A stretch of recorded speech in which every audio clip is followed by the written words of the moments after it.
They call it the Great Equalizer, but at Talladega, equality usually looks like a 200-mile-per-hour scrap metal graveyard. We just witnessed one of the most chaotic, heart-stopping, and career-defining races in modern NASCAR history. 26 cars swallowed by the big one, a Veterans Day ruined in a cloud of smoke, and a young driver who refused to blink when the world was literally crashing down around him. Today, we're breaking down how Carson Hocevar didn't just survive Alabama, he conquered it, silenced the critics, and gave us the most viral celebration of 2026. If you live for the smell of burnt rubber and the chaos of the draft, you're in the right place. Hit that subscribe button and let's dive into the madness. Before the green flag even dropped, the energy was off. Qualifying was a washout, putting Tyler Reddick and Kyle Larson on the front row by the book, not by the clock.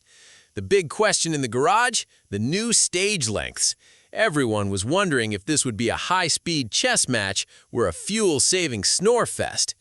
For the first stage, it was patience, pure, calculated patience.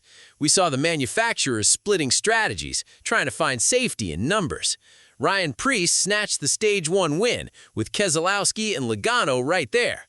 It looked like a clean race, but at Talladega, clean is just the fuse before the dynamite explodes. Stage 2. This is where the highlight reels start and the championship hopes go to die. Ross Chastain and Bubba Wallace were duking it out at the front. The pack was so tight you couldn't fit a sheet of paper between the bumpers. Lap 115, backstretch. Chastain gets a massive run, hooks into Bubba's bumper, and in a split second, the number 23 is sideways. What followed was a wall of smoke and $20 million worth of machinery turning into a pile of junk. Now let's be real, the internet is already arguing about whose fault this was. While Bubba started the slide, that trigger was pulled by the number 1 car. But check out the maturity from Wallace. No helmets thrown, no post-race brawls. He owned the team's need to take a push better. That's a veteran move in a rookie energy situation. But for guys like Blaney, Logano, and Larson, their day was nuked, period. With half the heavy hitters in the garage, the final stage turned into a survivalist's gauntlet. It was a 2-lane gridlock, where making a move felt like trying to swim through concrete. Then came the final restart. Carson Hocevar, in his 91st Cup start, found himself exactly where he needed to be. After a late race yellow involving Ricky Stenhouse Jr. and Eric Jones, the stage was set for a 3-lap dash. When the green flag dropped, Hocevar didn't just drive, he defended. He used the air, he used his mirrors, and he used every bit of help from Chris Buescher behind him. By the time the white flag waved and the inevitable last-lap crash froze the field, history was written.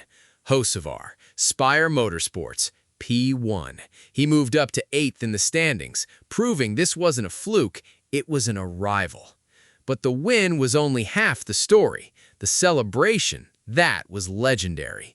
Hocevar didn't just do a burnout. He climbed out of the car, sat on the door, and literally soaked in the roar of the Talladega crowd while rolling down the front stretch. He said he wanted to see the fans seeing him. That is pure, raw passion you don't see every day. And then, the cherry on top, a surprise mic'd-up call from his buddy Cletus McFarland.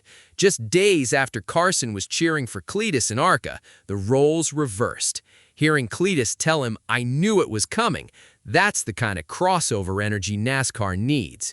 It felt real, it felt modern, and it felt like the culture is shifting. Not everyone was happy, though. Joey Logano and Ryan Blaney left Alabama frustrated, calling out the unstable nature of the current superspeedway package. The garage is divided. Is this racing, or is this just high-speed lottery?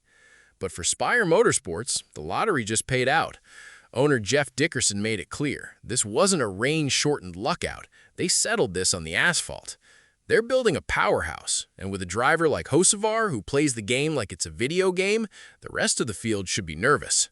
So, was this the official coming-out party for Carson Hocevar, or was this just Talladega being Talladega? I want to hear from you in the comments. Was Chastain too aggressive, or is that just super speedway racing?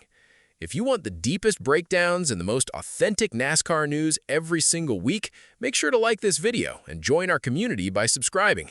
We're chasing 10K subs and we can't get there without you. Thanks for watching, and I'll see you at the next checkered flag.